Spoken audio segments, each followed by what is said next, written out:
Un saludo a toda la gente de la judería, gran trabajo están haciendo en redes sociales, los felicitamos, los instamos, los bendecimos, que sigan iluminando a todos los personajes, a todas las personas que están en las redes sociales. Buenas tardes, un gusto estar acá en México con todos los noágidas, los judíos, todas las personas que nos invitaron. Está inspirado en realidad en la campaña del Rebbe de Lubavitch. Nosotros somos de Chabad y hace 35 años el Rebbe de Lubavitch instó que como forma de preparar al mundo para la época del Mashiach, para una época de cooperación y conciencia espiritual mundial, el pueblo judío debe asumir su rol de luz para las naciones y ocuparse activamente de difundir, digamos, la espiritualidad universal. La espiritualidad universal, que está encarnado en el código noágida, tiene por función asegurar un piso de moralidad espiritual para todos los seres humanos. Basados en esa campaña, tomamos esa idea, lo empezamos a ampliar, a difundir, a armar grupos, hacer cursos, conferencias, grabar DVDs, ahora estamos editando un libro. O sea, tomamos esa campaña del Rebbe y la hicimos, la ampliamos, la exponenciamos. Básicamente que muchos de los rabinos están ocupados principalmente en sus propias comunidades y no tienen la disposición, tampoco el conocimiento de saber cómo encarar el tema noágida. El rabinato es como la medicina, hay muchas ramas de especialización y cada rabino se especializa en algunos campos, no en todos. Las leyes noágidas, la normativa, es una normativa extensa basada en el Talmud y en los legisladores, pero en realidad durante más de 2000 años fue un campo que los sabios de Israel no lo trabajaron y lo desarrollaron como otros campos, por el simple hecho de que el pueblo judío estuvo muy perseguido y en peligro de muerte, especialmente cuestiones de fe. Por eso no había esa apertura hacia aquellos que no eran judíos. Pero de 30 años para acá, de 35 años para acá, con el advenimiento de mucha democracia y libertad en el mundo, tenemos esa posibilidad de difundir lo que siempre nos fue dado, nada más que estábamos impedidos de hacerlo. Eso que siempre nos fue dado son las leyes noágidas, tal como establece el Maimónides en su libro de leyes, etc. Básicamente nuestra actividad en la difusión de los preceptos universales, los 7 principios de Noé, es en Buenos Aires. Hace ya 13 años que nos estamos ocupando de esto y tenemos mucha actividad, somos muy activos en redes sociales. Y también, digamos, diferentes frases contundentes que escribimos en redes sociales para despertar conciencia. Y a partir de eso empezó un contacto más fluido que derivó en esta actividad tan increíble que se llama el seminario Los 7 colores del arco iris. Muchos países y muchas líneas judaicas están desarrollando el tema noágida en la actualidad. Está Rabino Sherky, Rabino Schwartz, Rabino Weiner. Hay muchos y muy buenos. En New York, en Israel, en Sudáfrica, arman centros de estudios y empiezan a difundir contenidos escritos, orales. Es decir que hay una conciencia cada vez mayor de que los rabinos deben ocuparse, entre otras cosas, de ese tema también. En realidad, la gente no conoce absolutamente lo que es el monoteísmo de la Torá. Por lo tanto, lo que la gran mayoría gente busca en la Torá es, primero todo, escaparse de donde estaba y querer ser judío. Esto es lo básico, básicamente. Cuando se topa con los rabinos y con el judaísmo, se da cuenta que el judaísmo es muy diferente, que se desalienta la conversión y se le cierran las puertas. Él no entiende nada. ¿Cómo? ¿Yo vengo a entregarme y ustedes me cierran la puerta? Recién ahí empieza la resignificación, que para mí es algo fundamental, de todos los conceptos teológicos, filosóficos, espirituales, que la Torá ofrece. Tiene que haber una resignificación de todo. De todo quiere decir de qué es Dios, qué es la Torá, cuál es el deber y el propósito del ser humano en la tierra, etcétera, etcétera. Una vez que empieza a estudiar, después de varios meses y años, recién ahí, como se dice, le empieza a caer la ficha de qué significa el judaísmo. Pero básicamente viene con una expectativa diferente absolutamente, y cuando llega a los sabios de Torá y al contenido genuino judaico, se da cuenta que no era como pensaba, y es un proceso que toma su tiempo.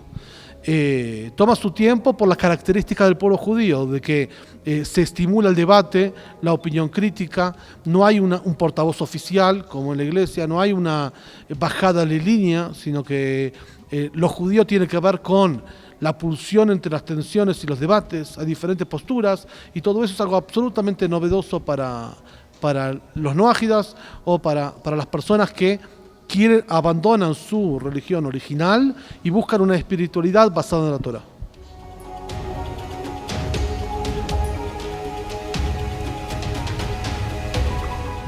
Básicamente lo que tiene que hacer es un blanqueo del conocimiento absoluto, no intentar ver, bueno, yo conozco lo que es la Biblia y lo que es esto, y ahora voy a ver qué dicen los judíos al respecto. Al revés, tiene que empezar como si fuera algo que nunca en su vida lo abordó a partir de cero absoluto. O sea, tiene que saberse que todo lo que aprendió pertenece a otro costal y ahora tiene que aprender algo absolutamente nuevo. O sea, vaciarse interiormente de lo que tenía aprendido. Esto es uno de los 48 atributos para estudiar Torá, el vaciarse de lo anterior y poder escuchar y poder no intentar debatir o rebatir, sino conocer.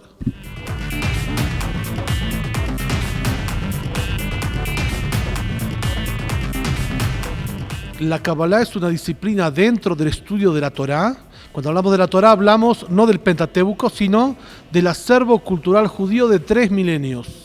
Como toda parte de la Torá, los únicos autorizados para difundirla son aquellos que están en el Bet HaMidrash, en el centro de estudios, los rabinos ortodoxos. Que haya difusión de Kabbalah por parte de centros que no son instituciones judías, indirectamente no son judías, eso no es algo positivo, porque se toma algo y se lo deforma. Lo positivo es que la gente quiera acercarse al esoterismo, a la parte mística, ya que el esoterismo y la parte mística de la Torá formulan muchas preguntas que la gente formula y da respuestas interesantes, siempre y cuando sea algo genuino. O sea, no, la gran mayoría de los centros que se promocionan como Kabbalah no tienen nada de Kabbalah absolutamente. Son algunas frases tomadas con otras cosas sin compromiso alguno. No se habla de compromiso de preceptos, no se habla de responsabilidad individual, no se habla de lo que la gente no quiere escuchar. Se habla de lo que la gente sí quiere escuchar y le gusta escuchar y endulzar el oído, pero eso no es verdad. Siempre marcamos que la diferencia no es si es comercial o si es gratuito. La diferencia es si es auténtico o trucho. O trucho quiere decir en rioplatense adulterado.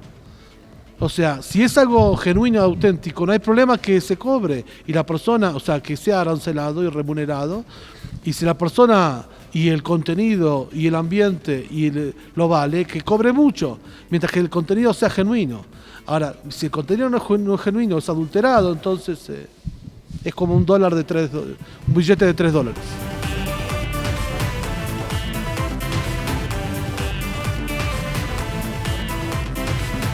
En los últimos 20 años empezó a haber una difusión muy grande de los profetas y los escritos del pueblo judío, especialmente en los ámbitos sionistas religiosos, y hay muchos ámbitos que se empieza a enseñar. Durante un tiempo se dejó de enseñar porque la gente lo tomaba con la connotación, digamos, cristiana, mesiánica, etcétera. Pero hoy en día hay todo un reverdecer de esto. Igualmente hay que entenderlo en su propio contexto, es decir, de acuerdo a los comentaristas clásicos, Rashi, Metzudo David, Metzudo Zion, o sea, y siempre guiado por un maestro, una maestra, un rabino observante de la Torá que puede guiarlo en las palabras de los sabios originales. Es algo muy positivo que se estudie esa parte de acuerdo al conocimiento ancestral.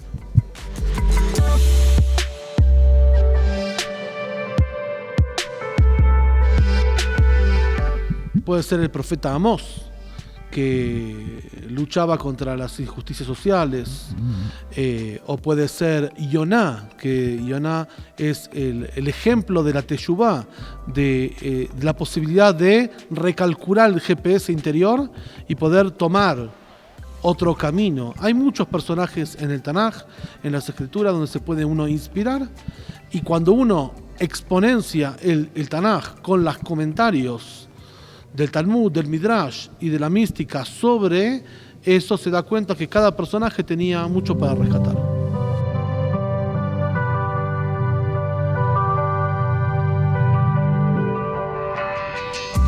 Sería denostarlo, porque la virtud del profeta, en realidad el profeta no es como un superhéroe, sino vendría a ser como un procurador. Vendría a ser la Torá reconoce una división de poderes de 4 poderes. Así lo explica el Rav Kook. La palabra Mishkan en hebreo quiere decir tabernáculo, pero el tabernáculo de Dios, o sea, la presencia divina mora, él explicaba, en un tabernáculo de 4 poderes. Mem, que quiere decir Melech, gobernante, el poder ejecutivo. Shin, Shofet, el judicial. Haf, el Cohen, el poder religioso. Nun, el Naví, el profeta, que es el contrapoder. O sea, el gobernante tenía que venir de la tribu de Yehudá, una tribu, el Cohen de la tribu de Leví, o sea, no podían ser de la misma tribu, o sea, lo religioso y el poder no estaban en la misma mano. El juez era por meritocracia y el profeta podía denunciar, ir en contra del sacerdote, del juez y del rey, y eso hicieron los profetas. O sea, los profetas eran contrapoderes como procuradores, como en cada estado normal hay. Esa división de 4 poderes asegura que el poder no esté en una sola mano, y esta es la figura del profeta. El profeta también era aquel que bajo su mérito y su esfuerzo personal accedía a que Dios se le revelara con pelos y señales, es de una forma contundente. Para ser profeta, así lo trae el Maimónides en la ley de profecía, tenía que tener todas las virtudes humanas: bello, poderoso, inteligente, adinerado y humilde, entre otras cosas.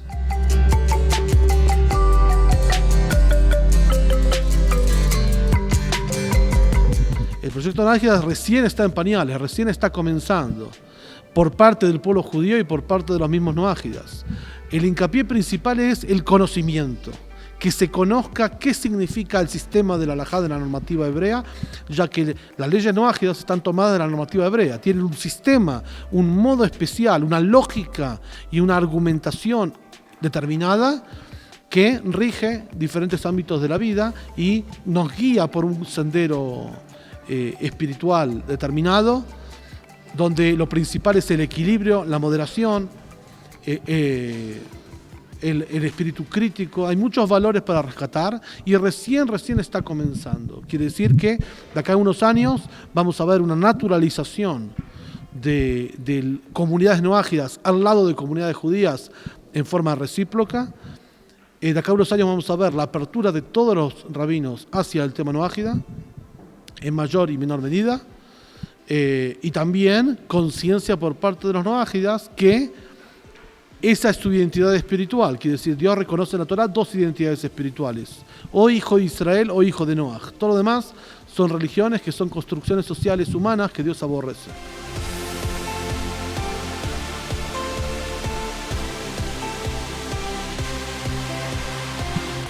Lo único positivo del mesianismo es que dura poco.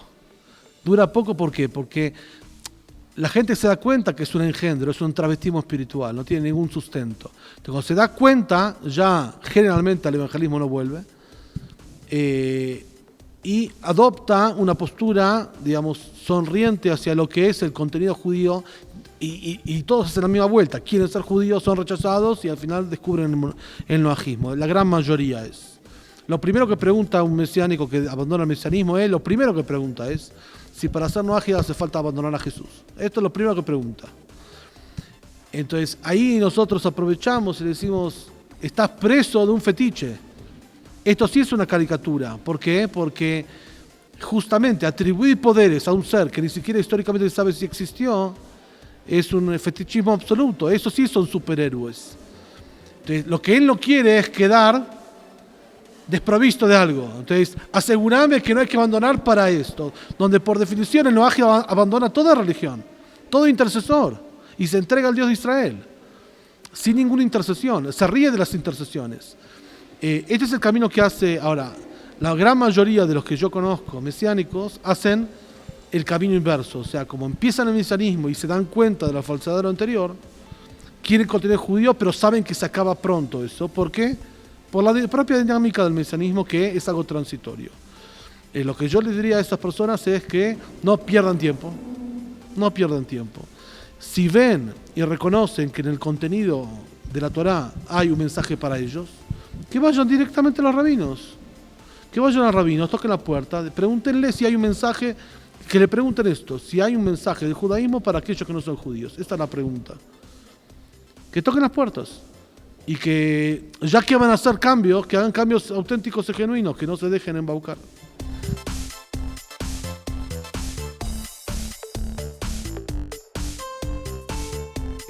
Lo que se vio es, primero todo, un impulso de las mismas alocuciones durante el año 83, 84, 85 y muchos más de el Rebbe, donde el mundo, lo que él nos reveló es que el mundo estaba preparado para un mensaje así. Tanto a un nivel social, cultural, espiritual, el mundo estaba preparado para que el pueblo judío pueda abrir los manantiales de la Torá a todas las naciones, con una diferencia fundamental. Como en el judaísmo no hay proselitismo, nadie va a pensar que queremos ser judíos, es al revés. No queremos ser judíos, queremos que descubran su propia identidad. Cuando la gente toma este mensaje se da cuenta lo puro y lo amoroso que es de este mensaje, porque no intenta cambiar a nadie. Otras religiones dicen, o sos nuestro o te vas al infierno. El judaísmo tiene ese mensaje, tiene al revés. Vos descubrís tu propia identidad sin querer ser judío. Es un mensaje absolutamente revolucionario que nunca se ve algo así. Que yo quiero lo mejor para vos sin que vos seas mío.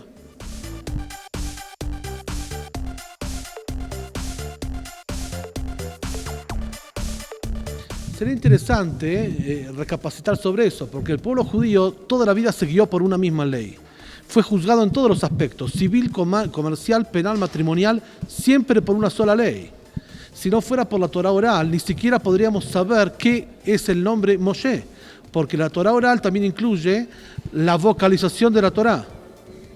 Entonces, si yo veo en la Torá 3 consonantes, que es Mem, Shin, Hei, y la tradición oral dice que es Moshe, ¿quién dice que es Moshe? Capaz que es Mishu, capaz que es Musha, se puede leer de cualquier forma.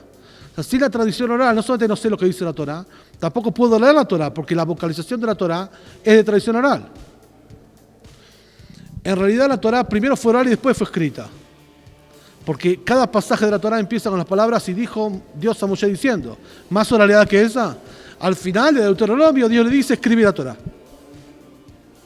Porque como él iba a morir, hace falta un testimonio escrito. Pero es al revés el tema. Acá hay algo que es otra cosa, que es la insolencia. Nadie le va a decir a la Iglesia Católica qué dice el Evangelio. Nadie le va a decir a un médico cómo operar. Entonces, el pueblo judío, algo con la Torá tiene. 3.328 años, lo único que hizo son interpretar versículos. Y fue legislado bajo esa ley, al día de hoy también. Entonces, que venga alguien que no es judío y me explica a mí cómo interpretar la Torá, se llama insolencia, no se llama una opinión válida. Es por ese motivo que nosotros no entramos en ningún debate, aunque sea que todo el tiempo tenemos ofrecimientos de debatir estas cosas, porque no hay lo que debatir. Es como que un médico debata con un curandero. Un curandero, por definición, no es médico. Entonces no tengo con quién debatir.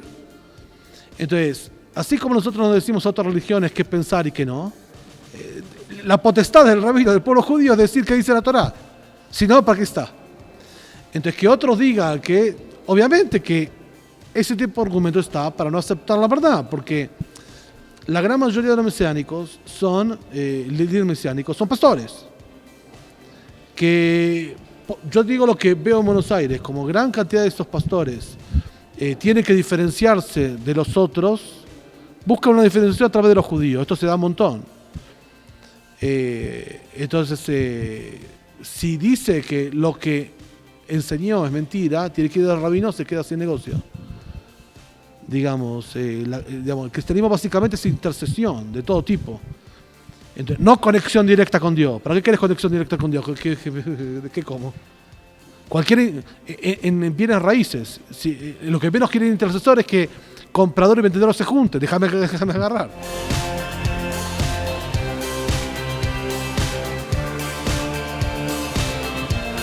Exactamente. El libro, todavía no puedo revelar el título. El libro tiene que ver, es el primer libro en español de investigación, no de recolección de fuentes, si bien está basado en todas las fuentes clásicas, pero es un libro escrito de recopilación que se ocupa primero todo de hacer un raconto histórico del noajismo desde el principio hasta nuestros días, para mostrar los antecedentes históricos, que esto siempre existió, con personas, con personajes, con fuentes, con libros. Esto es el primer tema.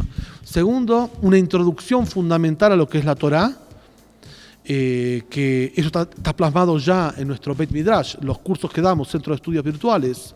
Tenemos ya 48 clases de 45 minutos que explicamos, porque, como explicamos antes, hay que empezar de cero. ¿Qué es la Torá? ¿Qué es la revelación? ¿Qué es los sabios? ¿Cómo sabemos que la palabra de los sabios es la autoridad sobre la Torá? Etcétera, etcétera, etcétera.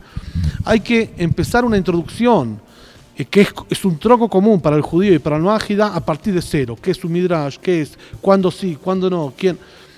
Hay mucha introducción que dar, el libro va a tener eso, aparte del raconto histórico de todo el tema noájida.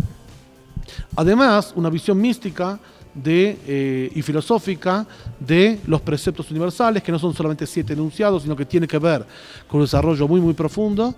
Y vamos a hablar, este libro va a resumir la experiencia de 13 años de trabajo con noájidas, que desde el punto de vista personal es un gran desafío. ¿Por qué? Porque el problema de los rabinos en general, y yo lo digo antes de ocuparme de noájidas, siempre trabajé de rabino, es que no entiende cómo piensa un gentil, especialmente aquel gentil que se escapa de la idolatría. No entiende qué va.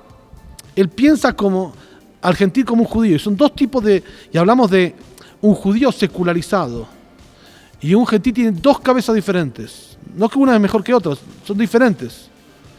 El judío secularizado entra a un templo y va a ver una cortina con 2 leones. No va a saber lo que es, pero no se va a imaginar que eso es algo idolátrico. No viene concebido con eso. Entonces, el rabino le habla a ese tipo de persona y no le habla al noájida. El noájida hay que hablar como el noájida piensa, de dónde sale, qué es eso. Y hay pocos que realmente se meten en entender qué significa, de dónde sale, cuáles son las ideologías previas, leer un poco para poder explicar, esclarecer y que la gente le sirva. Porque por el desconocimiento que hay en el tema noájida, muchos rabinos le hablan al noájida como si fuera un judío. Es un error, porque no le responde.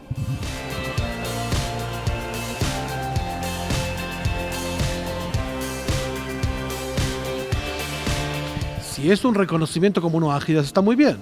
Si quiere hacer la conversión al pueblo judío, está muy bien. Que se defina la persona y que haga el caso. O sea, que se deje guiar por los rabinos. De hecho, acá vemos la actividad que estamos organizando, la organiza Yoshua, la organiza Alejandro, que es un ejemplo de cómo la gente se organiza en comunidades y al revés, convoca a los rabinos. Así tiene que ser, no que el rabino esté todo el tiempo insistiendo y zarandeando, sino que la gente misma se organice y tenga su propio lugar, su propio, obviamente consultándose con los rabinos, pero eso es la idea, siempre fue así en el pueblo judío, así tiene que ser.